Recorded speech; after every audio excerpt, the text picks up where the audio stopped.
దానం చేస్తున్నామని 8 మంది ఎంపీ సీట్లను బీజేపీ వాళ్ళని గెలిపించింది బీఆర్ఎస్ వాళ్ళు కాదా? ఒక్క సీటు కూడా గెలవలే. 8 సీట్ల బీఆర్ఎస్ వాళ్ళ డిపాజిట్లు పోయినాయి. మరి ఇవాళ 8 పార్లమెంట్ సీట్ల డిపాజిట్ పోయిన బీఆర్ఎస్ వాళ్ళు మేమే గెలుస్తామని రంకెలేస్తారు. డిపాజిట్లు రాని బీఆర్ఎస్ సన్నాసులు రేపు మున్సిపల్ ఎన్నికల్లో ఎట్లా గెలుస్తారని నేను అడుగుతున్నా. ఎందుకు మీరు ఆలోచన చేయొచ్చు. బీఆర్ఎస్ వాళ్ళు ఎందుకు బీజేపీకి ఓట్లు వేపించిరని దోపిడీ చేసిండ్రు. వేల కోట్ల రూపాయలు కొల్లగొట్టిరు. ఇవాళ బీజేపీ జాతీయ అధ్యక్షుని హోంశాఖ సహాయ మంత్రిగా పనిచేస్తున్న ఈ జిల్లా పార్లమెంట్ సభ్యుడు బండి సంజయ్ గారిని కిషన్ రెడ్డి నేను సూటిగా అడుగుతున్నా. కాళేశ్వరాన్ని ఏటీఎంగా మార్చి వేల కోట్లు కొల్లగొట్టిందని అమిత్ షా నరేంద్ర మోడీ గారు తెలంగాణ రాష్ట్రంలో అన్నమాట వాస్తవం కాదా?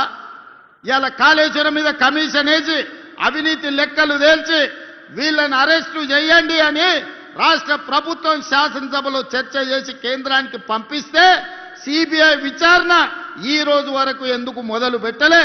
దీనికి సమాధానం బండి సంజయ్ కిషన్ రెడ్డి చెప్పాల్సిన అవసరం లేదా? వేల కోట్లు కొల్లగొట్టిన కాళేశ్వరం, 1,00,000 కోట్లు పెట్టి కట్టిన కాళేశ్వరం 3 ఏళ్లలోనే కూలేశ్వరమై కూలిపోతే ఇవాళ సిబిఐ విచారణ కోసం కేంద్ర ప్రభుత్వానికి శాసనసభ సాక్షిగా నిండు సభలో తీర్మానం చేసి సిబిఐ కేసులు పెట్టి కేసీఆర్ను హరీష్ను బొక్కలో తొయ్యండి అని అసెంబ్లీ సాక్షిగా తీర్మానం చేస్తే 6 నెలలైంది. అతి లేదు, గతి లేదు, సిబిఐ విచారణ లేదు. మరి దేశ ప్రధానమంత్రి అమిత్ షా గారు కాళేశ్వరాన్ని ఏటీఎంగా మార్చుకొని వేల కోట్లు కేసీఆర్ కొల్లగొట్టిందని చెప్పినప్పుడు విచారణ చేసి బొక్కలేమని మీకే కదా మేము అధికారం ఇచ్చింది. మీరు ఎందుకు వాళ్ళ మీద కేసు పెట్టలేదు? దీని వెనకాల ఉన్న మర్మమేంది, మాయేంది అని చెప్పి నేను ఇవాళ బీజేపీ వాళ్ళని అడుగుతున్నా. ఫార్ములా ఈ రేస్ పేరు మీద కోట్ల రూపాయలు కొల్లగొట్టి కేటీఆర్ గారు అవినీతి అక్రమాలకు పాల్పడ్డాడని చర్యలు తీసుకోవడానికి అనుమతి ఇవ్వమని, ఐఏఎస్ ఆఫీసర్ల మీద అనుమతి ఇవ్వమని కేంద్రానికి లేఖ రాస్తే 6 నెలల నుంచి ఢిల్లీలోనే ఆ లేఖ మూలుగుతుంది. ఒక పక్కన కాళేశ్వరంలో కేసీఆర్ హరీష్ను, ఫార్ములా ఈ రేసు కార్ల కుంభకోణంలో కార్ పార్టీ కేటీఆర్ను కాపాడుతున్నది బీజేపీ వాళ్ళు కాదా?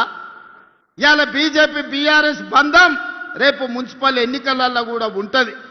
ప్రత్యక్షంగా పరోక్షంగా కరీంనగర్ మున్సిపల్ కార్పొరేషన్లో బీఆర్ఎస్ బీజేపీ ఒకరికొకరు సహకరించుకొని కాంగ్రెస్ పార్టీని దెబ్బతీయాలని గూడుపుటాన్ని చేస్తున్న మాట వాస్తవం కాదా? ఇలా నిజంగానే చిత్తశుద్ధి ఉంటే ఎన్నికల ఓట్ల లోపల కాళేశ్వరం కుంభకోణం మీద హరీష్ని కేసీఆర్ను సిబిఐలో అరెస్టు చేయాలి. ఫార్ములా ఈ రేసులో కేటీఆర్ను అరెస్టు చేసిన తర్వాతనే బీజేపీలు తెలంగాణ రాష్ట్రంలో ఓట్లు అడగాలి. మీ కుమ్ముక్కు రాజకీయాలు, మీ ఫెవికల్ బంధం రాజకీయాలు తెలంగాణ సమాజం గమనిస్తలేదని మీరు అనుకుంటే మీ అమాయకత్వమే అవుతుంది తప్ప ఇంకొకటి కాదు. అందుకే ఇవాళ సూటిగా అడుగుతున్న బీజేపీ నాయకులను, మీ జాతీయ అధ్యక్షుడు వస్తే అనా పైసా వేడు గాడిద గుడ్డు తీసుకొస్తాడు.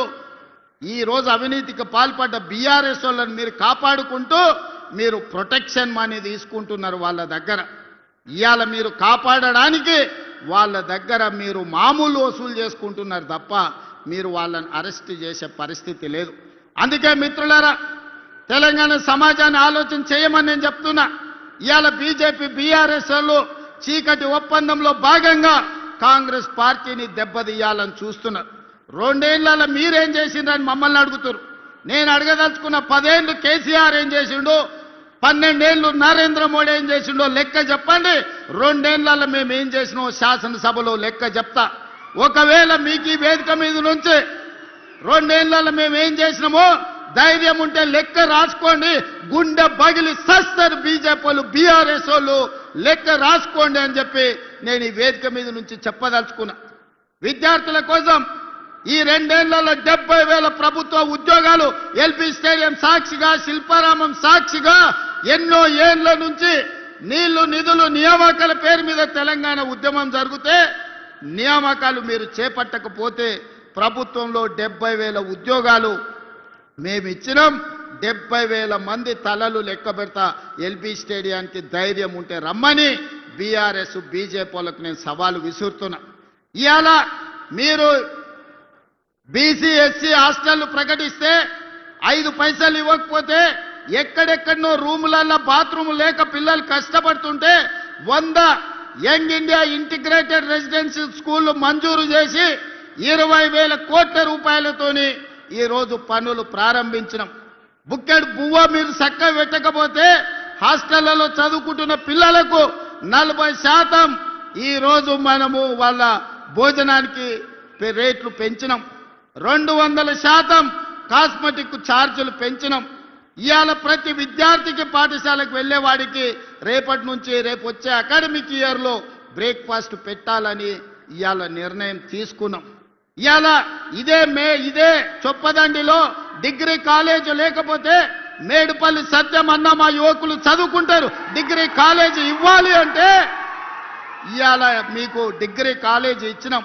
ఇదేం కాదు మిత్రులు, పొన్నం ప్రభాకర్ శాతవాహన యూనివర్సిటీ ఉన్నది కానీ లా కాలేజ్ లేదు, ఎల్ఎల్ఎం లేదు, ఇంజనీరింగ్ కాలేజ్ లేదు అంటే ఈ కరీంనగర్ ప్రాంతానికి law college, LLM college, engineering college మేము ఇచ్చిన మాట వాస్తవం కాదా? ఆదిలాబాద్ జిల్లాకు యూనివర్సిటీ ఇచ్చిన మాట వాస్తవం కాదా? ఖమ్మం జిల్లాకి యూనివర్సిటీ మన్మోహన్ సింగ్ గారి పేరు మీద యూనివర్సిటీ ఇచ్చిన మాట వాస్తవం కాదా? ఇవాళ ఒకటొకటిగా చెప్పుకుంటూ వెళ్తే ఎన్ని కాలేజీలు ఇచ్చినామో మొత్తం నేను లెక్క చెప్తా. పిల్లల కష్టాలు తీర్చడానికి శత విధాల ప్రయత్నం చేస్తున్నాం. నిరుద్యోగ యువకులకు 70,000 ఉద్యోగాలు ఇచ్చినాం.